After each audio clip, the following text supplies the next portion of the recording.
Dank allen für den Kommen und euch Dank Jugendruf. Für Losen ist, ich soll reden für euch wegen Miriam Karpilove, was sie ist mir sehr, sehr teuer. Gut ist, Miriam Karpilove ist geboren in 1888 und sie hat gelebt bis 1956. Und sie ist gewesen wichtige Schreiberin von Romanen, Feuilletonen und auch journalistische Werk in der Anheb von dem 19. Jahrhundert in Amerika. Und ich halte jetzt in Forschen ihr Werk und ihr Leben. Ich muss sagen, also ich habe noch nicht geendet meine Forschung und sie tut eine Sache, was ich habe nicht gelernt und ich kenne nicht, aber ob ihr habt Fragen, will ich probieren, sie zu antworten. Aber sie tut eine Sache, Informationen wegen sie, was man kann, ja lernen, weil sie hat etliche Archiven und sie soll bis jetzt nur hat man nur geschrieben wegen sie in Enzyklopädien und nicht kein akademische Werk. Gut ist, das ist Miriam Karpilove, ist ein Bild von der Riva.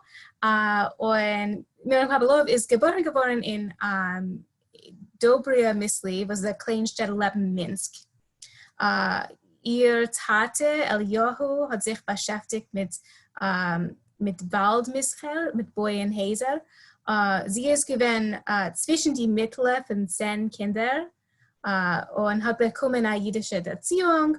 Und es dachte sich, sie hat euch sich gelernt Russisch, weil sie hat geschrieben Russisch etliche Lieder in die jungen Jahren.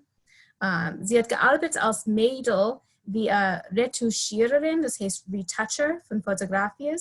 Und man sieht in ihr Archiv, als ihr ganzes Leben hat sie gehabt ein Interesse in Fotografie. Sie hat ausgewandert in Amerika in 1905 und gewohnt die ersten etliche Jahre in Bridgeport, Connecticut, wo etliche von den Brüdern haben gewohnt. Und danach hat sie gewohnt in New York Stadt als 6 Jahre, in Harlem und später in Seagate, Brooklyn. Sie hat angehoben ihre literarische Arbeit in Amerika in 1906, wenn sie ist gewesen 18 Jahre alt. Und sie hat geschrieben ihr ganzes Leben. Sie hat geschildert in einem humoristischen, satirischen Ton das Leben von jüdischen Frauen in Amerika und gegeben ein Call zu freuischen Perspektiven wegen allerlei Beziehungen mit Männern, wie auch wegen der Welt von jüdischen Schreibers in Amerika im Allgemeinen. Aber in den letzten Jahren hat man jemand nicht gehört wegen sie in jüdischen Studien. Und das ist zuliebe Sache, Ziebes. Eins, also man hat jemanden ganz nicht geredet wegen Frauenschreibers im Allgemeinen. Man hat sie nicht so viel kritikiert, nicht ibergesetzt auf Englisch, nicht geschrieben wegen sie in Forscharbeit. Wenn man hat ja geschrieben wegen Frauenschreibers, hat man geschrieben am ersten wegen Poeten. Und Miriam Karpiloves Werk hat man genommen als Schund. Sie hat ja geschrieben, Zeitroman, sie hat ja geschrieben schon zwischen ihrer anderen Werk, aber man hat sie nicht genug abgeschätzt und sie ist vergessen geworden über die Jahre. Mein Anheben Lehen in Miriam Karpiloves Roman ist gewesen zufällig. Ich hab geforscht wegen freier Liebe für eine Fußnote von meiner Dissertation. Und ich habe geschrieben, angeklappt, freie Liebe in einer Suchkästel bei der Jüdisch Büchercenter und gefunden ein Buch, was hat geheißen Tagebuch von einer Älender Məydel oder der Kampf gegen freie Liebe. Freie Liebe ist, ich habe angehoben Lernen und Lernen habe ich gefunden als scharf und komisch und cool, wie keine Sache, was ich habe bis damals nicht gelernt auf Jiddisch. Also ich habe gesucht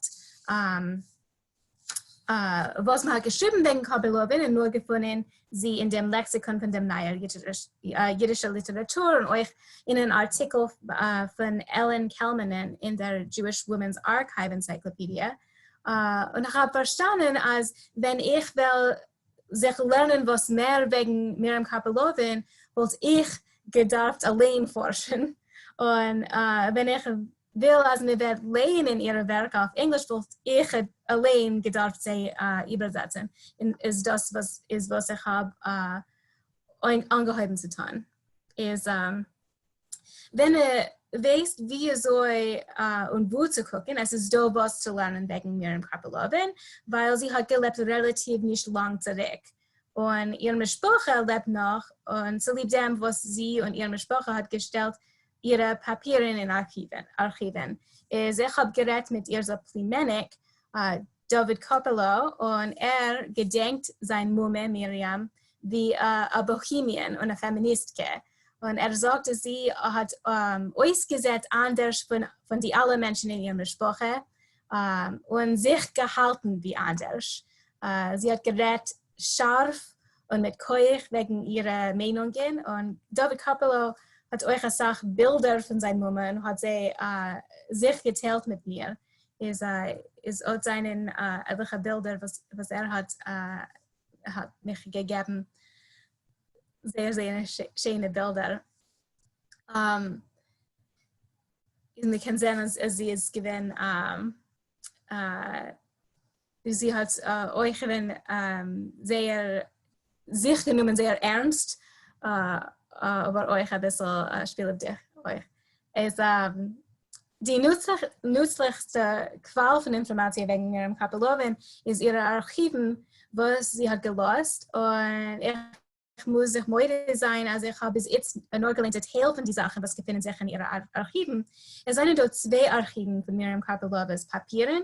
Eins ist in Connecticut, das ist, was ich habe, ich habe nicht gesehen, ihr Archiv in Connecticut. Die Archivisten haben mich geschickt das Bild und ich habe gedarft sein dort Tage jetzt, aber weil durch Corona bin ich nicht gegangen und euch bei der Riva sind 7 Kästlich von ihren Papieren bei der Riva. Das ist ein Bild von etwas, was sie hat gestellt bei der Riva. Sie gewinnen auch Scrapbooks mit Bilder von Miriam Karpilove und ihrer Sprache und euch allerlei andere Sachen, was sie hat lieb gehabt.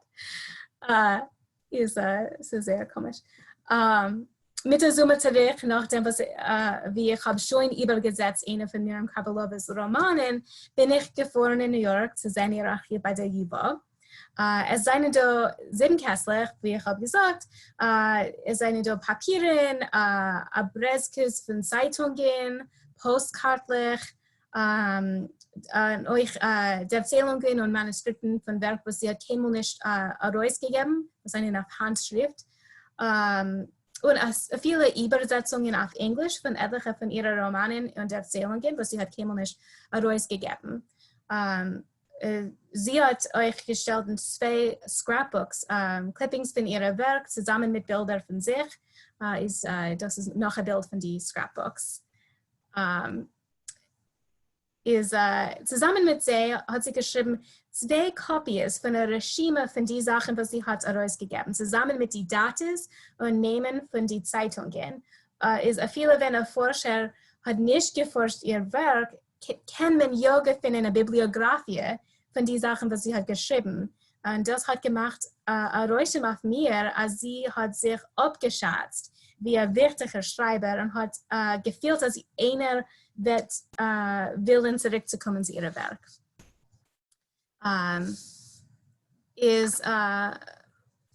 Was ich will tun jetzt, ist erzählen ein bisschen von dem, was ich verstehe wegen Miriam Karpiloves Leben, zusammen mit etlichen Praten wegen ihrem Werk. Das ist Miriam Karpilove, wenn sie ist noch jung. Miriam Karpilove ist 17 Jahre alt, und sie hat emigriert in Amerika und sie ist erst gedruckt geboren in 1906 beim Alter von 18 in der Zeitung Jüdische Fun. Ihre erste Werk seien gewesen oder melodramatisch, Narrativen wegen Liebe oder humoreskes. Sie hat geschrieben für eine satirische Zeitung Kibitzer, zwischen anderen. In 1909 hat sie herausgegeben ein Drama in die Sturmtag, ein Drama wegen Liebe in revolutionäre Zeiten. Die irische Volksbühne hat es abgespielt in New York in 1912. Das ist ein Annonce wegen ihr Drama. In 1911 hat Karpilove herausgegeben Judas, was ist ein Roman, was besteht von Brief von einer Mädel, Judas, zu ihr Geliebten Josef, jüdischer Intellektuell von einer reichen Sprache, mit dem sie führt an eine besäudistische Liebe durch Jahre und über Jahre. Judas und Josef seien zusammen in demselben Ort nur ein paar Momenten in ihren Lebens. Und eine Sache von den Briefen seien wegen, wie schwer es ist, anzuführen eine Liebe durch Briefen, wenn man weiß nicht, ob der Geliebte ist getreu. Man lernt in der Reihenfolge, als die Brief hat man gefunden in Josefs Besitz nach seinem Selbstmord. Es ist melodramatisch, aber es sind in dem Roman Momenten, wo seinen Tag interessant ist. Es ist ein Zitat von einer Szene, was hat zu tun mit Pogroms. Ich will es lesen, ich habe Nächten gewartet auf einen Brief von dir und es ist noch heint euch nicht da. Ich bin sehr unruhig. Die allgemeine Stimmung ist da, also drückend. Und das ist so wie dem, weil sie da öfter ein Programm wird vorkommen. Jede kleine Passierung hält man da für ein Signal zu einem Programm. Und sie geht weiter wegen ihr Liebe zu ihm und der Zustand zwischen die Menschen in ihrer Städte ist. Ich habe nicht gelernt, so viele Szenen wegen politischer Sachen in Miriam Karpiloves Werk. Am meisten ist sie interessiert in persönliche Beziehungen und nicht in soziale Unionen. Aber in den Momenten, wenn sie geht über einen größeren Kontext, gefühlt man, als der Hintergrund von ihrer Personen gibt es eine vermehrte Neidkeit in ihrer Liebe, weil die Welt ist so gefährlich für sie. Nach Judas hat sie geschrieben etliche Därcäylongen und eine journalistische Arbeit.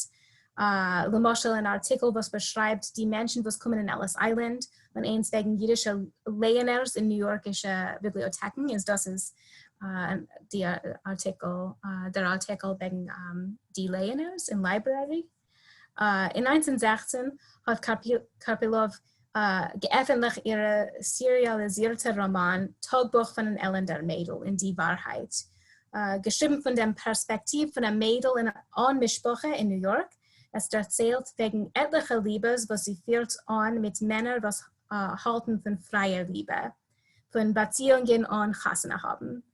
Sie andrücken, als sie so haben sexuelle Beziehungen mit sie und sie will nicht. Und auf derselben Zeit wohnt sie in Zimmern von Ballabostas, was gucken krumm auf sie, weil sie meinen, als sie wird verschmutzigt in dem Namen von seiner Mischproche ist, ob sie ist zu frei mit ihrer Sexualität. Und ich habe das Buch Ibergesetzt auf Englisch und es ist publiziert geworden in Januar. Ich will euch nur geben Zitat von dem Buch, als ihr wird bekommen ein Gefühl von dem und spezifisch von ihr scharfen, ironischen Huschhumor.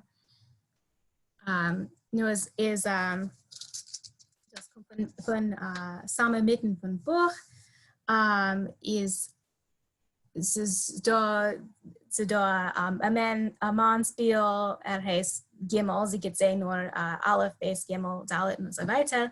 Und sie ist mit ihm in ihrem Zimmer und sie geht legen schlafen, zu lieb dem, weil sie meint, dass wird nicht proven zu haben Beziehungen mit sie, ob sie schläft.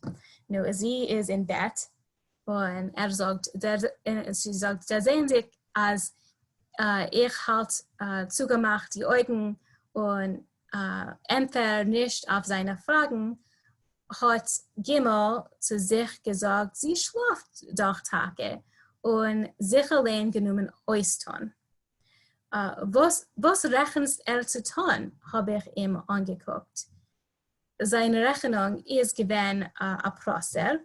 Zu was soll sitzen und er kann sich ein bisschen zulegen und wie bald als legen sich ist, versteht sich nicht in allem, ist also weiter, ist prüft zu haben Beziehungen mit sie und sie sagt, nee, das ist sehr dramatisch allemal. Gut. In 1920 seht euch als ihr Arbeit bei die Wahrheit seinen geboren weniger, ich weiß nicht für was. Sie hat damals geschrieben zu Abgehanen, beten als wird sie nehmen wie eine Schreiberin bei der Łעrvelts und hat sie nicht gewollt. Das ist ein Brief, was sie geschrieben. Sie hat sehr, sehr schöne Handschrift. Was sie hat geschrieben zu Abgehanen, beten zu schreiben für sie beim Łעrvelts.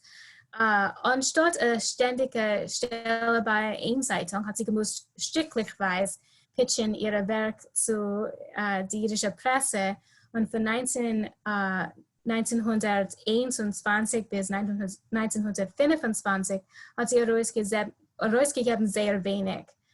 In 1922 hat sie herausgegeben ein Schulroman, was heißt Brüche, ein Kleinstädteldicker, und ich muss sagen, es ist nicht so gut.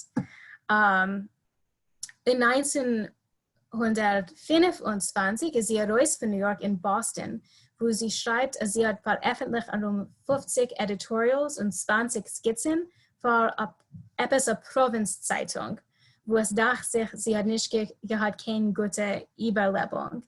Sie hat herausgegeben einen Slapstick-Roman wegen dem, was heißt in einer Provinzzeitung. Wegen der Redaktorchef von die frühen Seiten von der Bostoner Zeitung ich halt jetzt in Ibersetzen das Buch zusammen mit etlichen gesammelten Därcəylongen von Karpilove.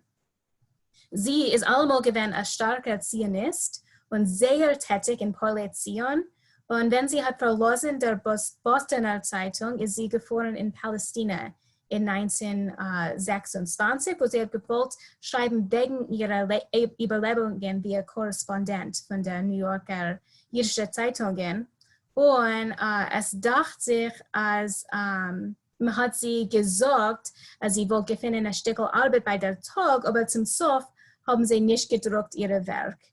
Sie hat geschrieben zu der Łעrvelts, sie werden sie wird publizieren, ihr Schreiben, und sie haben nicht. Sie hat sehr gewollt bleiben in Palästina, aber sie ist zurückgefahren in Amerika nach nur 3 Jahren, so lieb dem, was sie hat gedarft Geld und hat gefühlt, dass sie hat gedarft sein in New York, wo es befindet sich der New Yorker jüdische Presse.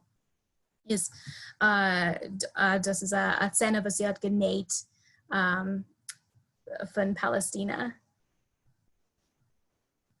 In 1930 hat sie herausgegeben etliche Romanen und Erzählungen, aber allemal gefühlt, als sie hat nicht Tage gehabt, den Ort in der Welt von Jiddisch. Sie hat euch geprüft, überzusetzen ihre Werke auf Englisch, aber keiner hat nicht gewollt drucken. Dem, was sie hat geschrieben, ist in 1934 hat sie geschrieben zu Herman Bernstein, der Redaktor von der Jewish Daily Bulletin, und hat geklagt, als in der Welt von Jiddisch, wir will nur drucken, sie, was haben schon Stelles bei den Zeitungen. Und es ist zu schwer, zu break-in zu der Zeitungen, speziell der Łעrvelts. Aber in demselben Jahr, in 1934, hat sie gefunden eine Stelle bei der Łעrvelts, wie eine Schreiberin und eine Redaktorin. Es ist Herman Bernstein hat etwas zu tun mit dem. Und sie hat veröffentlicht Romanen und sehr Sachen, Erzählungen in 4 Tonnen in die 30er Jahren in den Łערవärtס.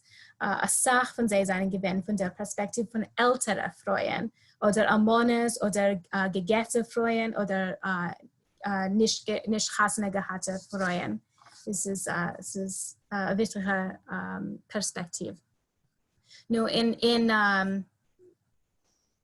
1938, ihre Schwägerin ist geworden krank und sie ist übergekommen in Bridgeport, Connecticut, zu helfen ihr Bruder Jacob, was sie hat geheißen Nuck. Und ich habe gesehen in ihren Papieren, als sie und Jacob seinen Gewinn sehr, sehr nah. Sie haben sich hin und zurück geschrieben über die Jahre. Ist nach die Schwägerins Tod hat sie geblieben und gewohnt mit Jacob in Bridgeport.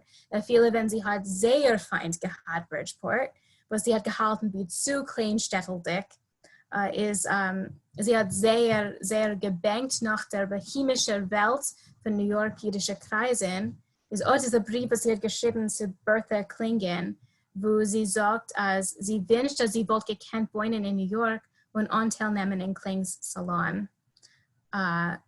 Sie hat gehabt sehr stark FOMO. Ihre Gesundheit nicht gewesen so gut in die Tage und sie hat nicht geschrieben, keine Sache.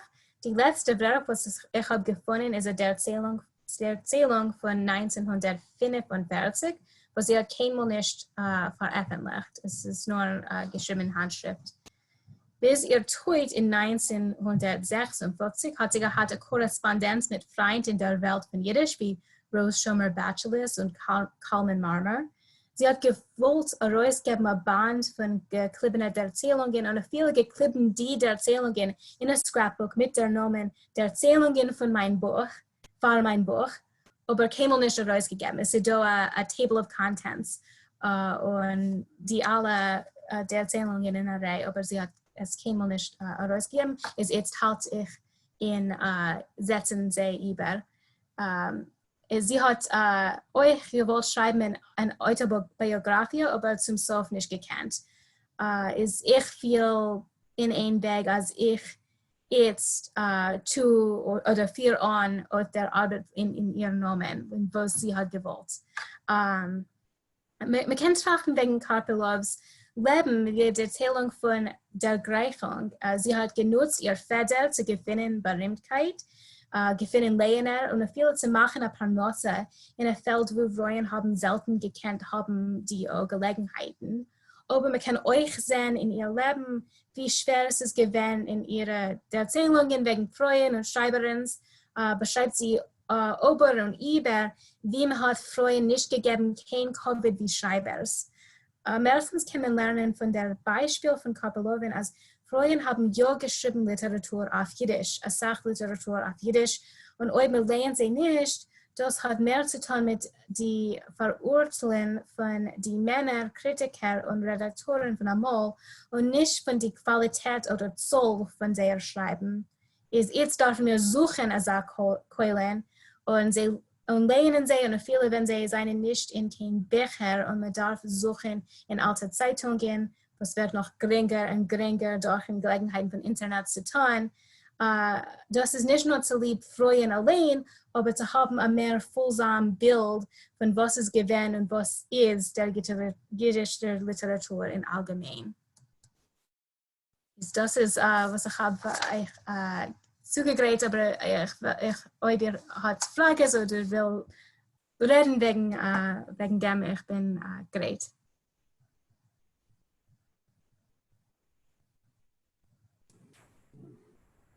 Sie hat sehr schön Handschrift. Ja. Handschrift, also, ich meine, ich habe gesehen, Äußerungen von Handschrift von, like, zum Beispiel bei Singer in Bibliothek. Und, sehr schwer zu lernen. Das ist sehr, das ist wir können sehen, dass sie ist sehr künstlich und sie hat sie gewinnt ein Teil von dem, ich meine. Ich sehe, als Benjamin Maas hat euch eine Frage.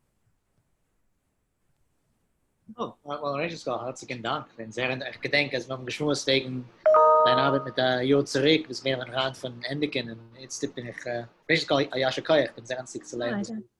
Das Take-off bestellen.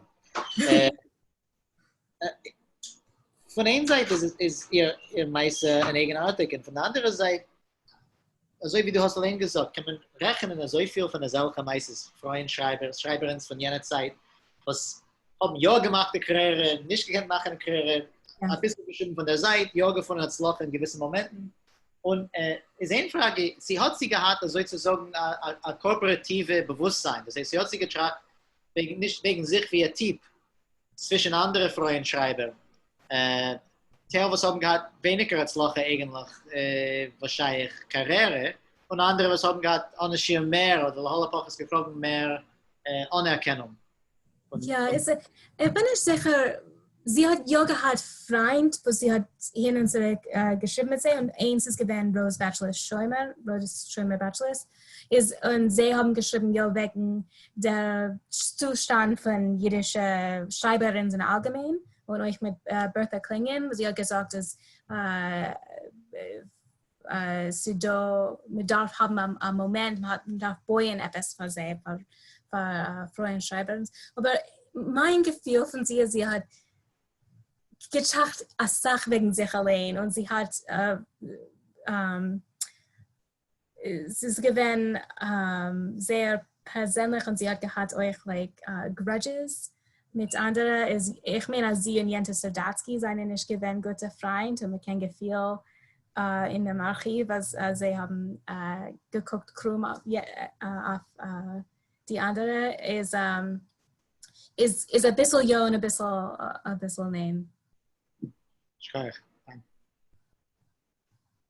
Ich bin neugierig, wie du tracht als Tagebuch von Mኣይdel ist, wie ähnlich ist die Personage und Miriam Karpilove? Oh, ich meine, es ist sehr, sehr neu und sehr, es kann sein, dass nicht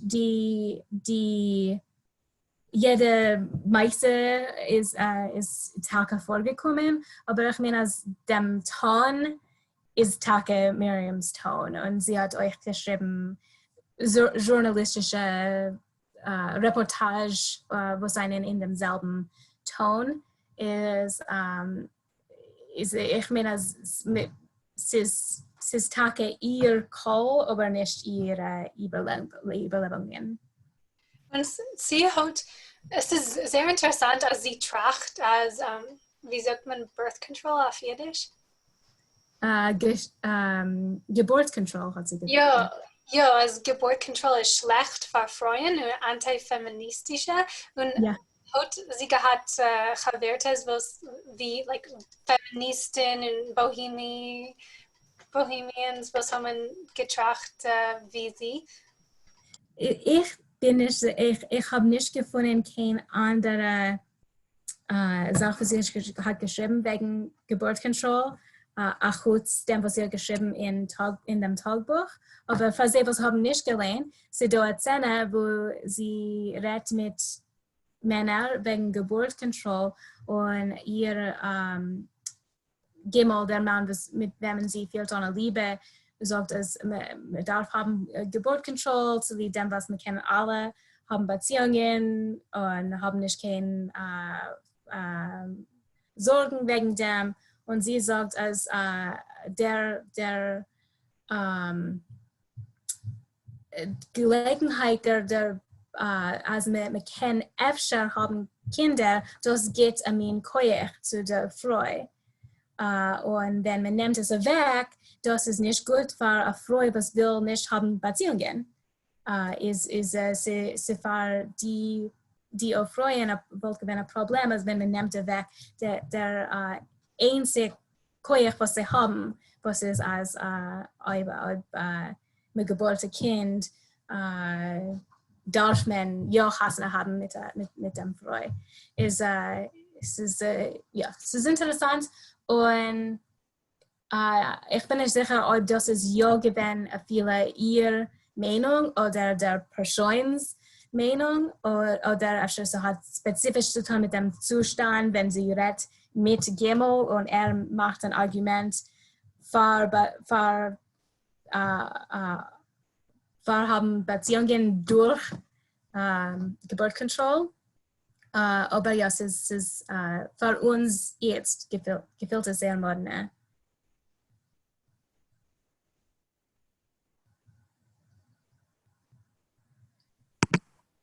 Scheuer, Aschke, sag mir mal was, ich bin spät gekommen in dein Referat, aber es ist gewesen wunderlich zu hören.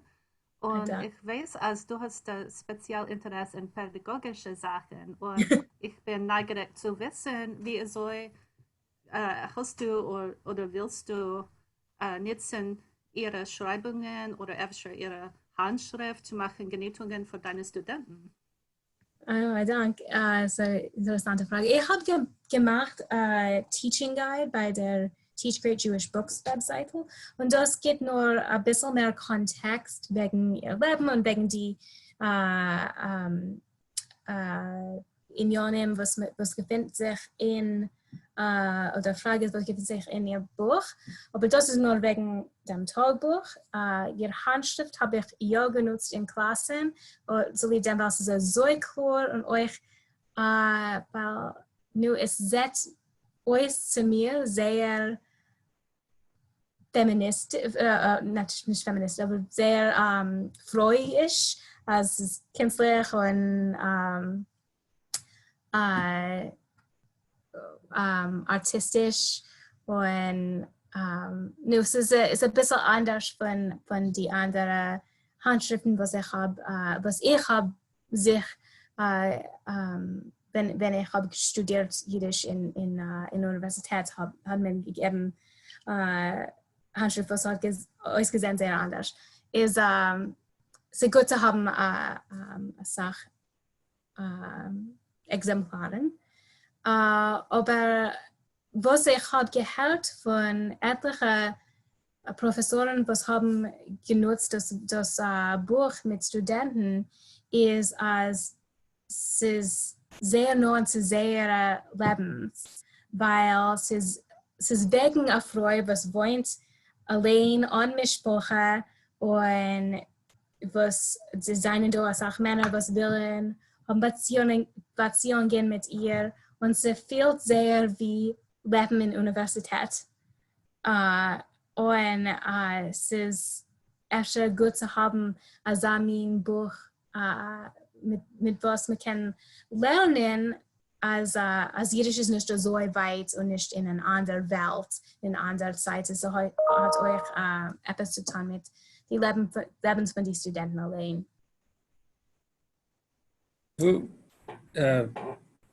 Wo lernst du wegen dem Talbuch in Chicago, in New York? Wo ich lerne? Ja. Ich lerne bei der Universität von Chicago. Oh, sehr.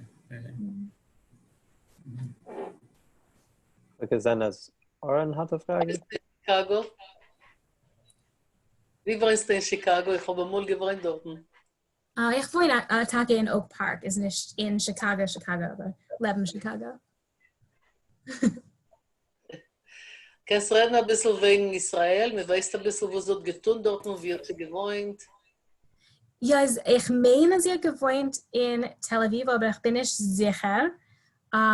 Und sie ist nicht gewohnt dort 3 Jahre, aber ich weiß, als ihr Bruder Nack ist euch gewohnt in Israel einmal. Ich bin nicht sicher, Tage wann.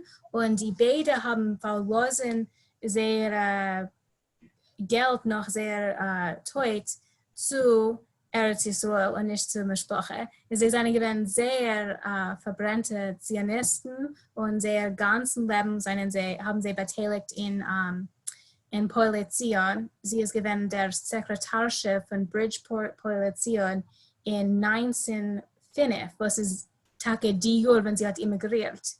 Wenn sie ist gewesen 18 Jahre alt, ist sie schon gewesen der Sekretarchef von Polition Bridgeport.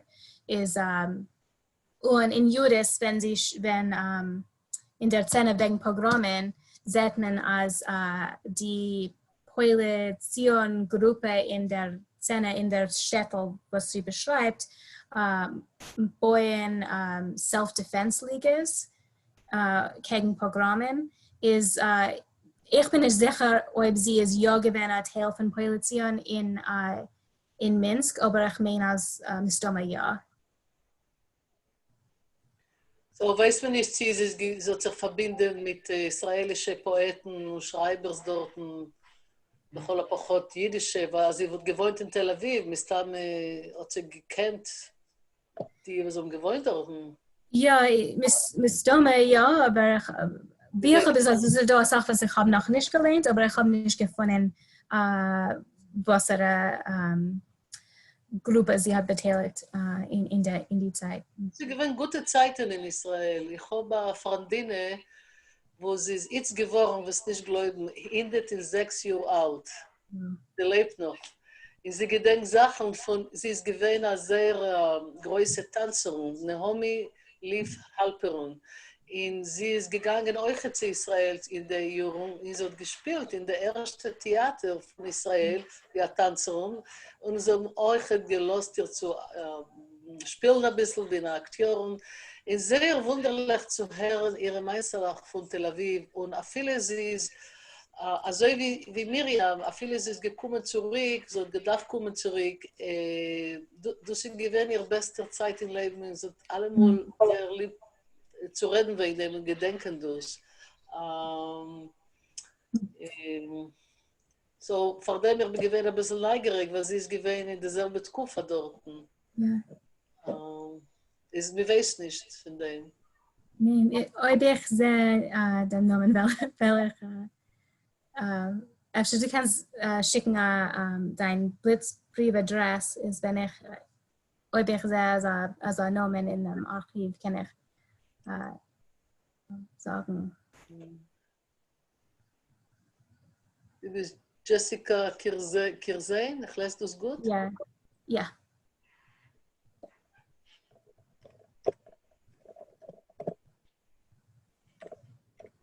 Aber ich rekommendiere euch zu lesen, die Bücher sind so komisch.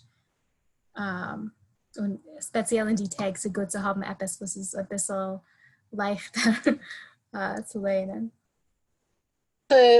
Gefällt dir besser? Was? Welcher dir gefällt besser?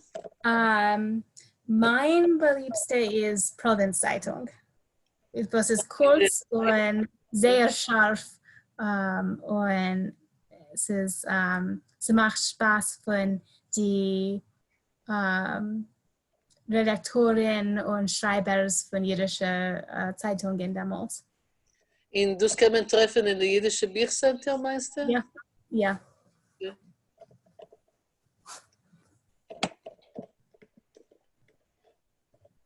Und du hast schreiben eine Übersetzung von Provinzzeitungen? Ja, ich halte jetzt den Ibersetzen Provinzzeitung zusammen mit 19 Därcኣይlongen, was sie hat herausgegeben in die 30er Jahren in န့ärwärts. Sie hat sie versammelt und gewollt herausgeben. Das ist, was ich tue mit meinen Corona-Zeiten.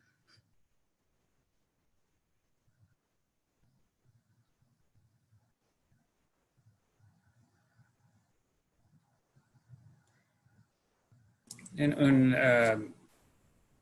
efter haben wir Zeit, ich habe eine Frage wegen Chicago Universität. Es voran, Sie sind du als Studenten, was interessieren sich mit jüdischer Lehre in University of Chicago? Ja, gut. Ich habe mit meinem 3. Jahr bei der Universität von Chicago, also ich bin nicht gewesen da so lang. Aber was ich habe gesehen, ist, es sind da nicht keine Studenten, aber die Qualität von Studenten ist äußerst gewöhnlich. Also sie sind nicht nur voll interessiert, aber tiefer interessiert. Und genug Studenten zu haben im Programm ist sehr schön. Oh, danke. Ich habe gewohnt ein bisschen in Chicago, in Skokie, und sie do für jeden zweite Door in Skokie, es ist geworden ein Museum. Hast du gehört auf dem? Ja, ich habe gehört. Ich bin sehr weit in Skokie, also ich bin hemels gegangen, aber hoffentlich ein Tag. Ja, oder es ist durch die gute jüdische Reders, wo sie kommen zu der jüdischen Woche. Henry Yellen und sein Freund. Ja. Und ich habe gewollt machen ein Programm, ein Speed-Dating-Programm zwischen meinen Studenten und die Menschen, die wohnen in Self-Help-Home, was ist eine Retirement-Community, was reden Jiddisch, aber nur Corona ist gekommen und wir haben nicht gekannt, aber einen Tag wollen wir das Jahr tun und haben einen Kontakt zwischen die Doren.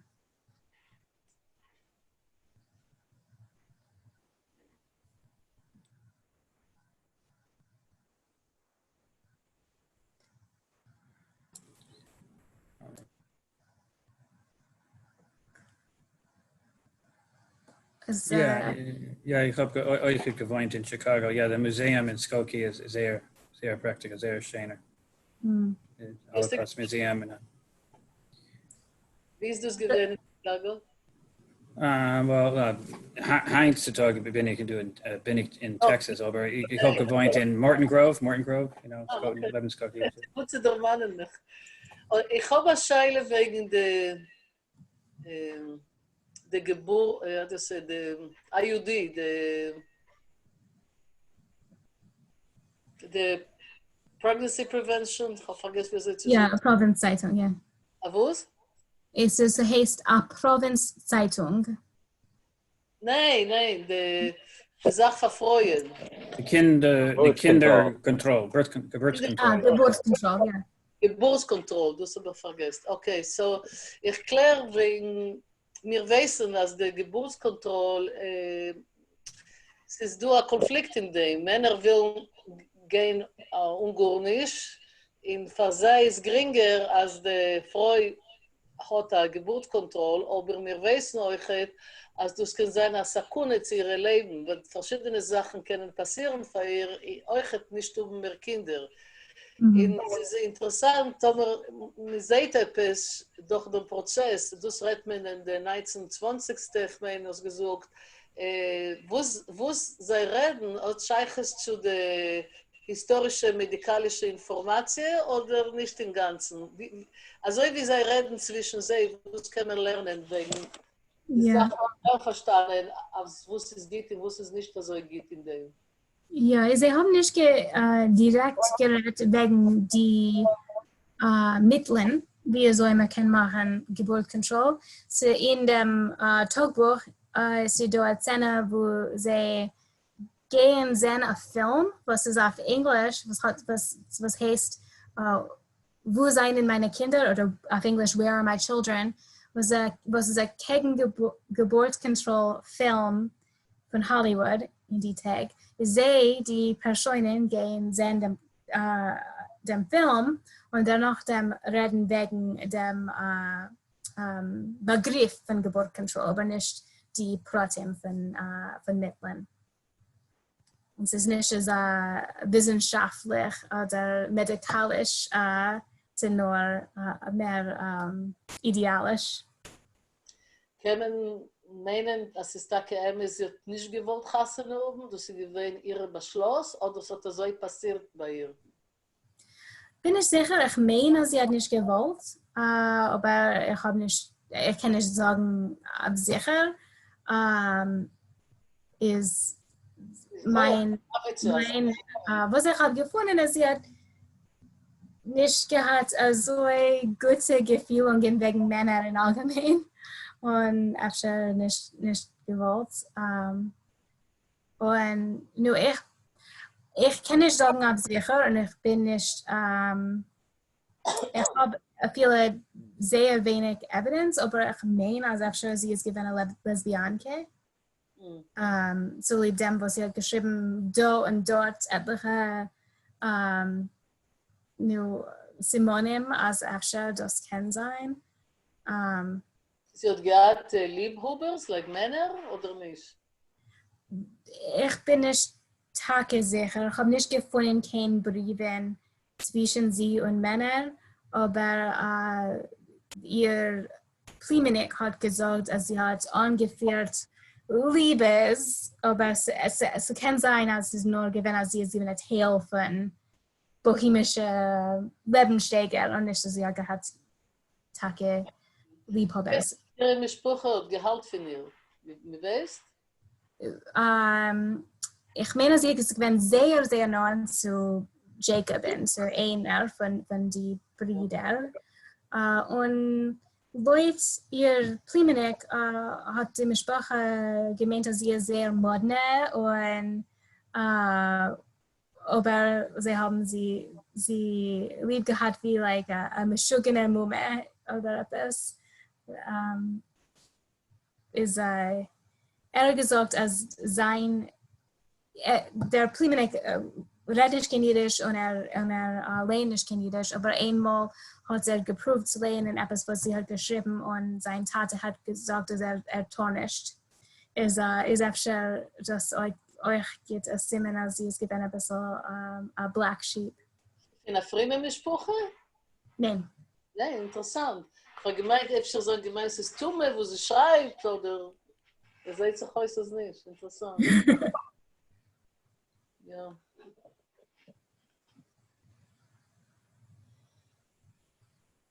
Wie hast du es getroffen, die alle Schreiben von ihr? Wie was? Wie hab ich sie? Wie hast du es getroffen? Ja. Es ist gewesen im Ganzen zufällig. Ich habe geforscht eine Fußnote für meine Dissertation wegen Fußnote wegen freier Liebe und gesucht den Briefkasten von Jiddisch Büchercenter, nicht Briefkasten, im Suchkasten von Jiddisch Büchercenter angeklappt freie Liebe und gefunden das Buch, was heißt Tagebuch von den Älender Mädel oder den Kampf gegen freie Liebe und angehoben lehnen. Es ist ein Dank Jiddisch Büchercenter im Ganzen. Oh, sehr schön. Ja, sehr ein Tag, sehr helfen der Sache. Ja. Jetzt ist das ein bisschen zugemacht, ich meine, wegen der Corona. Ich habe geprüft, sie kriegen ein Buch und sie haben gesagt, sie können nicht gut nicht machen. Efter jetzt ist schon zurück offen ein bisschen, aber ich bin nicht sicher. Ja, ich meine, sie nimmt eine Sache Zeit, weil sie kommen nicht in die Center sehr oft. Ja. Aber ich meine, es sind die Menschen, was kommen einmal Woche und gelernt zu arbeiten mit der Corona. Ich glaube, ich darf das schicken noch einmal, weil der Umfang ist gewesen ein größer Schreck. Ja. Sich Menschen sich zu lernen, wie es besser zu funktionieren. Ja.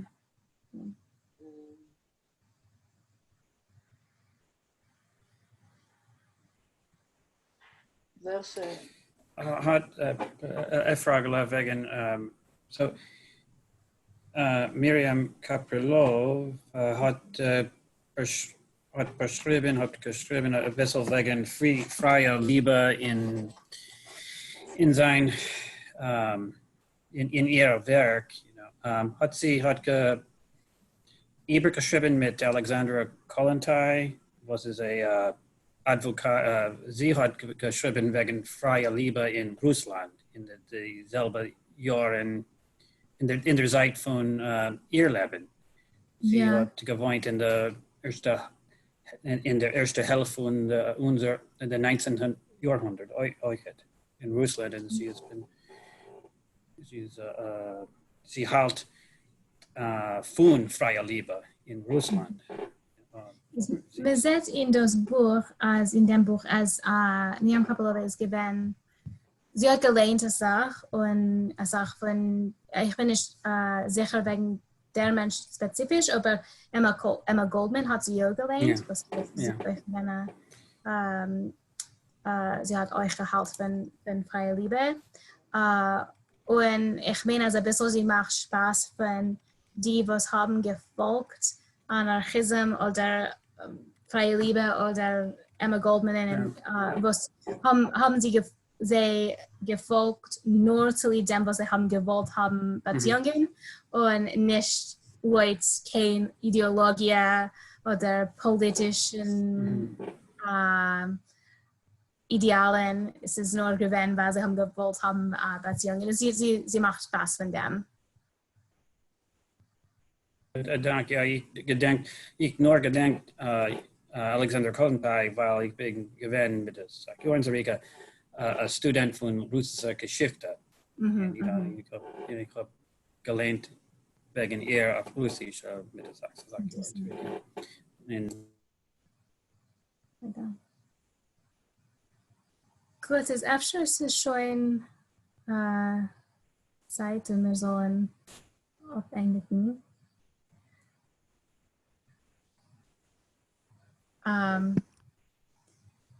Ich sage Dank alle für kommen.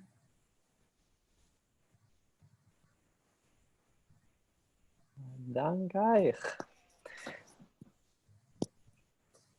Vielen Dank. Dann sei gesund und gut Shabbos. Good Shabbos.